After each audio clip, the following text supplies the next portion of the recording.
A man entered the 24-hour service station on the corner of Maud Street and the Pacific Highway shortly before 3 o'clock this morning. He produced a knife, forcing a 59-year-old attendant to hand over an undisclosed sum of money. Police are searching for a man in his early 20s, about 170 centimetres tall, with a sleeper in his left ear, wearing a white jumper with an emblem on the left pocket. This is just the latest instance of what has become an alarming problem for police in the Newcastle district, the growing number of violent robberies. Far too frequently, and in the last month, and we're only up to the 11th of December, and in those 11 days, and as recent as last night, we have 3 already for the month. Following the success of schemes like Neighbourhood Watch, police are turning to the public to help prevent and solve these crimes. However, we need the community support. We need it very badly, particularly in these areas. We would ask people, without placing their own lives at risk, to make observations of these people as to a description of their clothing, their age and their size, and if possible, if there's a motor vehicle involved, a motor vehicle number, or if they can maintain observation of a person leaving the scene, the direction in which that person has gone.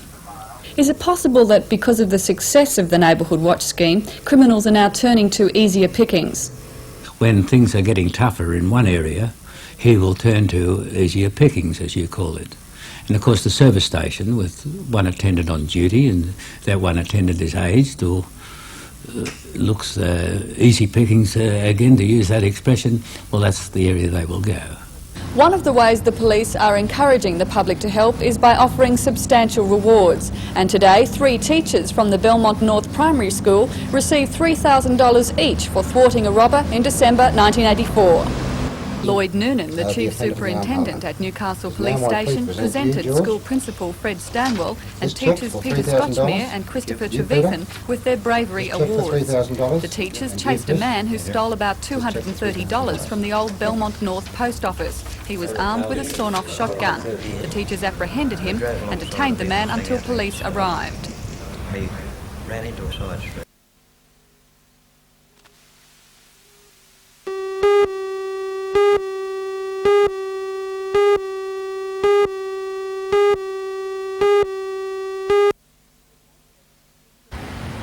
The facelift has grouped together the 4 buildings which make up the NIB headquarters, including the Eye Care Centre. 110 people are employed in the distinctively green-coloured complex. Lord Mayor Alderman John McNaughton officially reopened the office. He commended NIB's efforts to spruce up the city centre. Work is also underway on the first daycare hospital for Newcastle. NIB is building the hospital at the corner of Turton and Christo Roads, Waratah. It will be the first daycare hospital for operations that require only a short stay to be owned by a private health fund in Australia.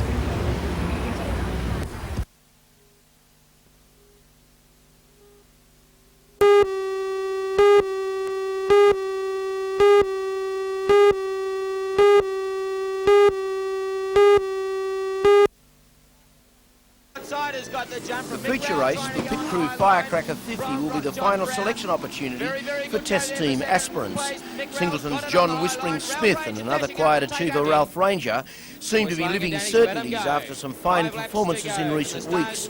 Regular test team driver John Pine is impressed in the Super Sedans, but has yet to get that yellow number 9 hot in the Grand Nationals.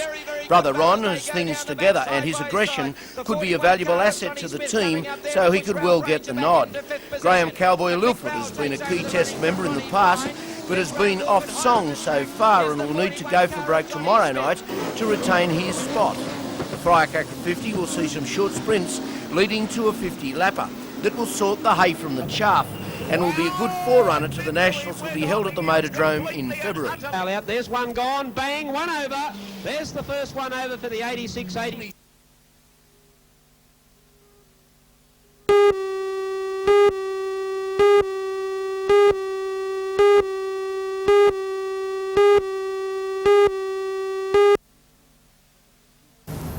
The 2 contracts represent a further shot in the arm for the Tomago-based company. The first one is for the National Maritime Museum to supply, construct, paint and erect 627 tonnes of structural steel. The second is a $5.3 million contract to provide the columns and rail beams to carry the monorail. General Manager of Alco, Manuel Alviers, says it will probably mean an increase in the company's workforce, but it also presents a challenge. The challenge to this organisation is that it must put our team working at its peak. On projects such as the exhibition centre, where we have to plan it correctly and where we have to have it done correctly, it does require that our team is well tuned. Alco is already involved in the Darling Harbour project. It's filling a $10.5 million contract to build and erect the structural steel for the exhibition centre.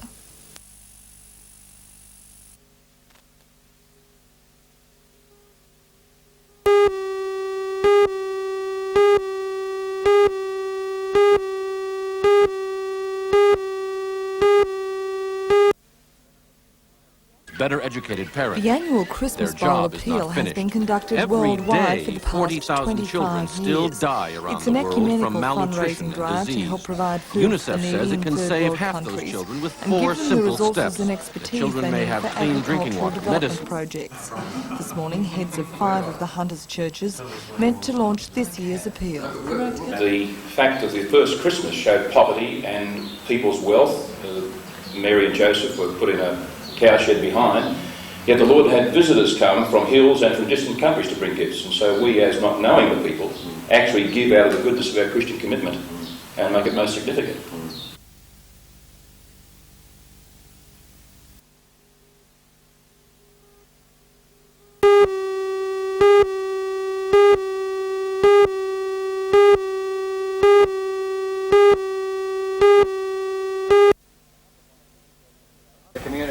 The Hunter Life Education Centre will be built on 4 hectares of land which has been provided by the state government.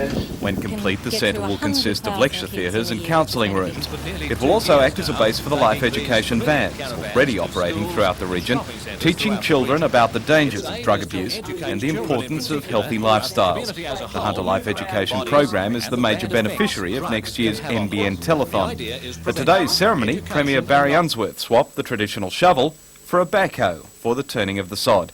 And the Premier also gave an insight into his own involvement in the drug problem when his eldest son died of a drug overdose on Christmas Eve, 1977. And as a family, we found out about it on Christmas Day. Christmas has never seemed the same to us since. Of course, his death was associated with drug abuse. And it was a drug abuse that we as parents knew nothing of. And the Premier also gave a further commitment to the state government's involvement in the fight against drugs. We've spent $3.5 million on drug education programs since 1977-78, and we will continue to expend in our state budget funds to support the work of the life education centres.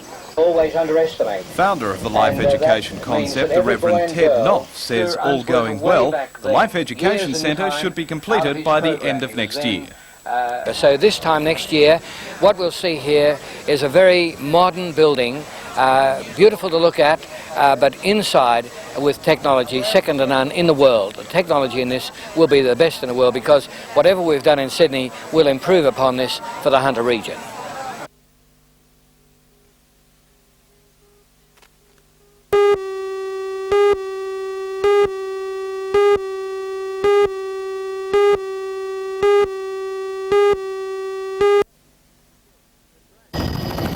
The dragline is the sort that would be welcome in Texas. It's big with a capital B.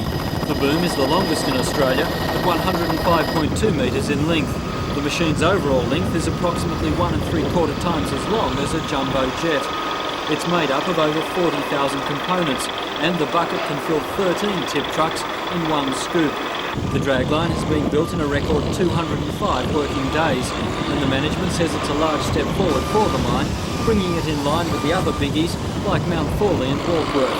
It was largely built for the contract to supply coal to the Bayswater Power Station. And on Thursday, the dragline will walk on its massive feet to its first work area and then come online.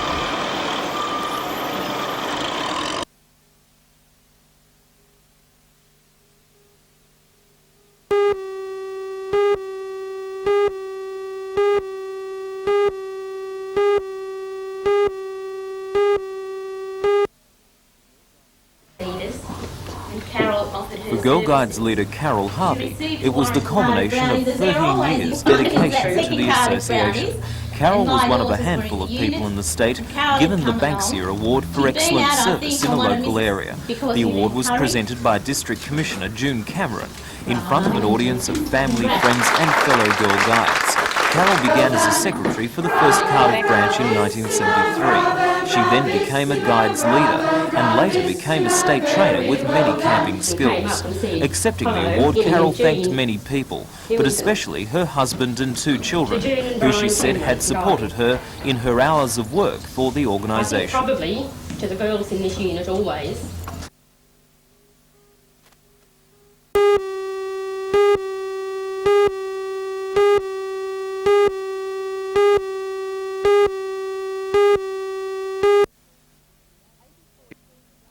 "84 children under the age of 12 months died on New South Wales roads last year. Tests show the devastating effects of not using properly designed and fitted restraints. To increase public awareness, a campaign was launched through the Traffic Authority of New South Wales. In late September, the authority held a seminar in Newcastle to introduce local councils and hospitals to a baby capsule hire scheme. The child restraint could be purchased through the authority for around $100. Hospitals could then rent them to parents at low cost. The scheme was voluntary, and although low-interest loans were negotiable through the Government Insurance Office, no actual funding was allocated to hospitals to run the schemes. 3 months down the track, this is how many public schemes are operating in the Hunter. Dungog and Maitland hospitals are running hire services with funding from Apex clubs in the area. A scheme is operating in Singleton through a community advisory body. The Scone Neighbourhood Centre will soon rent out capsules with funding from the Lions Club and 2 private donations. Cessnock Hospital will run a scheme with money from the town's Apex Club. Port Stephens Shire Council is also operating a hire service. It's the only council in the region to do so. But in Newcastle, no public hire service is operating. It seems large-scale public schemes are just too expensive to set up. The Mater Hospital is interested in setting up one, but would need to find around $70,000 to do the job properly. Western Suburbs Hospital is also considering a scheme. And while the public sector looks for funding to do the job, private enterprise has stepped in.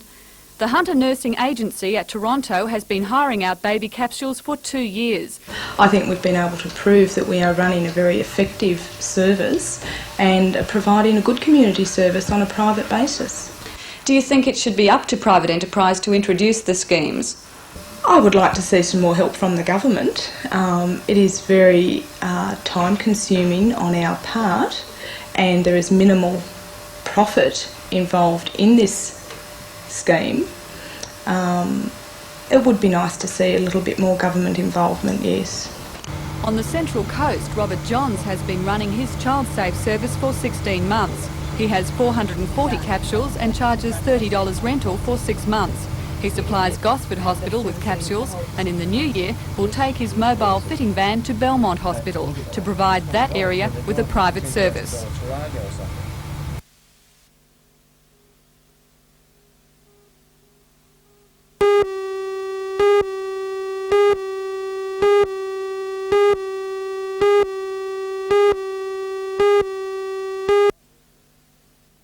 Were killed instantly, and the driver. Last year, over the Christmas and New Year period, 23 people were killed on the region's roads. Most of those fatalities occurred on the stretch of Pacific Highway between Hexham and Taree. Traffic Inspector of the Newcastle Police District, Acting Inspector Barry Fetterplace, says a continued high profile of police on the region's roads over the holiday period will help reduce the number of fatalities. As well, Acting Inspector Fetterplace says improved radar units, more random breath testing squads and permanent aerial speed surveillance areas at Raymond Terrace, Bulladila, Taree, Munmora and Wyong will add to the deterrence. They've been chosen because of their high crash incidents and fatality rate. Now also there'll be other high presence of police on the roads in the form of RBT and radar units this year. Well, every vehicle on the road will be a booze bus in effect. Highway patrol, general duty vehicles will in effect be a booze bus, and people can expect if they drive, they run the very real risk of being stopped and placed on the breathalyzer. Now finally, a message for people travelling through the region or holidaying over Christmas. What should they be aware of? Well, the fact that they should be resting prior to attempting their journey.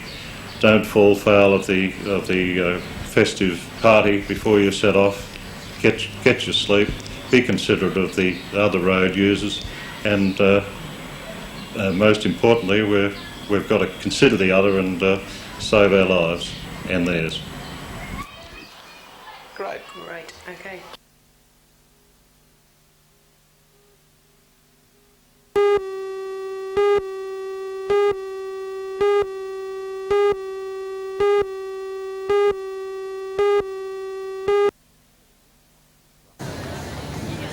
The Hunter Street Mall was flooded with shoppers last night, all seemingly armed with bulging wallets and purses and the determination to buy something special for that someone special. With the gloomy economic forecasts, many retailers were expecting a slow Christmas, but despite that, people are spending up big. With 5 shopping days until Christmas, David Jones, for example, reports that sales at its Hunter Street store are 13% up on last year. Store manager Frank Baxter described this Christmas as one of the best in years. The only exception to the upbeat trend is Garden City. Retailers there say the crowds are down because of the redevelopment and sales have dropped slightly. But in general, the retail industry, and therefore the whole economy, is benefiting from a large dose of Christmas spirit.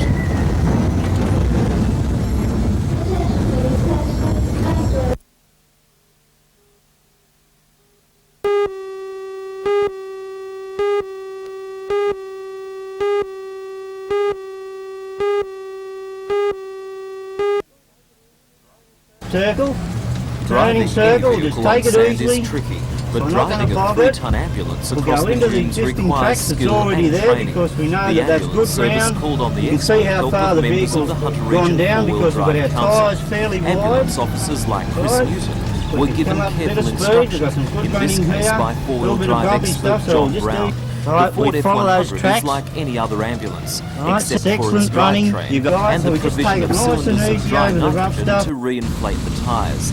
The ambulance will be permanently stationed at Stockton, where it will be within quick reach of the new recreational vehicles area on North Stockton Beach. It was felt by the administration that with the increased activity on the beaches, fishermen, beach buggies, and with the introduction of the recreational vehicle area past the Sigma, that we needed to have the means to get to where the people were going.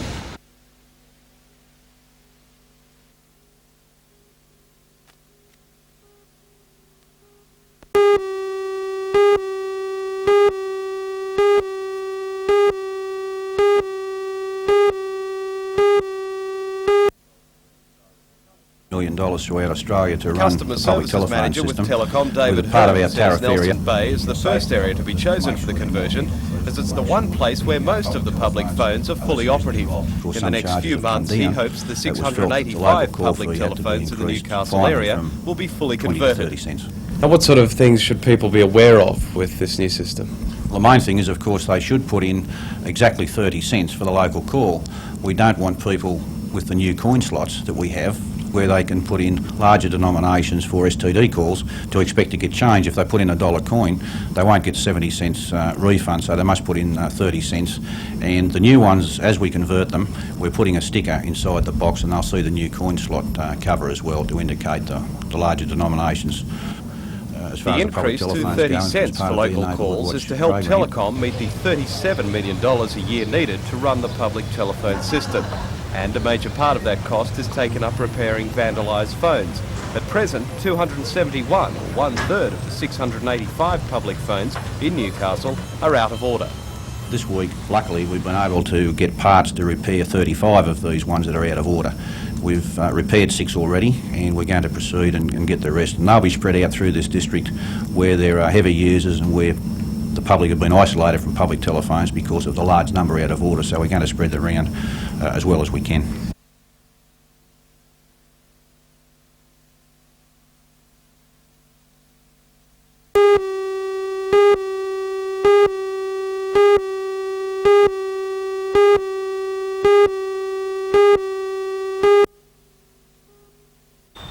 Etc. Relaxing at home today, Len Evans was modest about his achievement.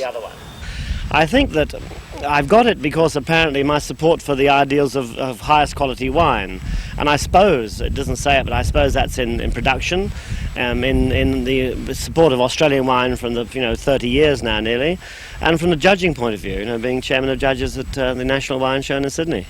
The award was presented by the Jury of Distinction Internationale in France, which judged his contribution in the category of gastronomy and oenology. Len says this award is the highlight of his 30-year career, which includes the chairmanship of Rothbury Estates and Petaluma Winery in South Australia.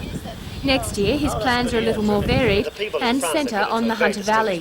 For 87, we're thinking of building a major lodge here, not a motel, but a major lodge, and I may even put this on the second board because I feel there's a need for a top-quality lodge here. And will Len Evans bottle a commemorative wine to mark this prestigious award? What a good commercial idea. I hadn't thought about that. That's a nice thought. Thank you very much. I shall have to send you some if I do.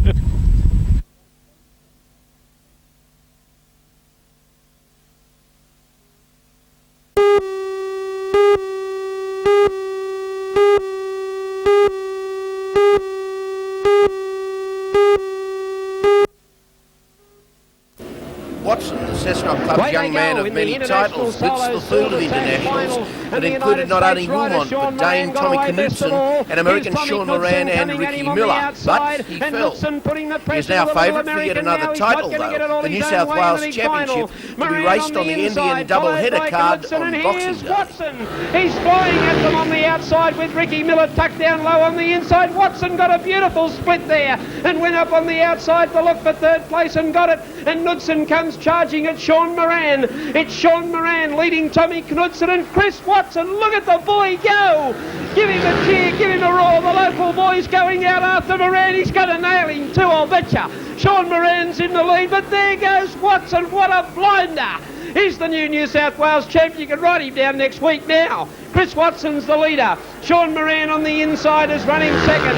Then comes Rick Miller. But Sean Moran won't lie down, don't you? Oh, Watson's blown it. And he's been hit by Moran.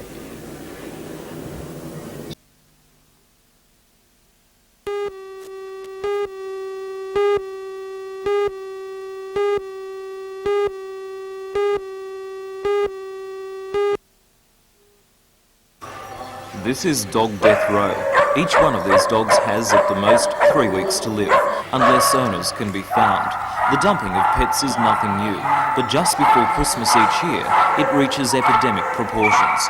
It seems that owners who are not prepared to pay to kennel their animals while they are away on holidays simply abandon them to the RSPCA. Normally, the Society has an average of 30 dogs, but in the last 2 weeks, the total has blown out to 120. There are also dozens of unwanted cats, and for them the future looks very bleak. Normally the flood of unwanted pets arrives just a week before Christmas, but this year the animals started arriving earlier and in larger numbers than before.